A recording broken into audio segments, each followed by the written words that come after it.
हाय मित्रांनो, नमस्कार. गणेश कांबळे या यूट्यूब चॅनलमधील तुम्हा सर्वांचं मनापासून स्वागत करतो. आज वडगाव काठीचा हा एकच पूल राहिलेला आहे. जे तामलवाडीला जाणार असेल किंवा मार्डीला जाणार असेल, हा मार्ग एकच चालू झालेला आहे. सर्वांनी जाण्यासाठी आपला जो वंचळ मार्ग आहे त्या साईडनं कुणीही जाऊ नका. मध्ये पाणी आहे आणि जाणार असेल तर वडगाव काठीवरून या पुलावरून तुम्हाला जाण्याचा मार्ग आहे. आणि सावरगावला जाणारा मार्ग आहे ती बी मार्ग बंद झालेला आहे.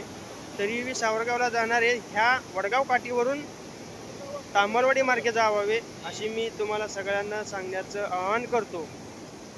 आणि वडगाव काठीमधील बी परिसरात पाऊस खूपच मोठा झालेला आहे. पाणी वड्याला भरपूर आलेलं आहे. तरी सर्वांनी शेतकऱ्यांनी पुरेपूर काळजी घ्यावी. जनावरांची असेल, आपली असेल, सर्वांचीच काळजी घ्यावी.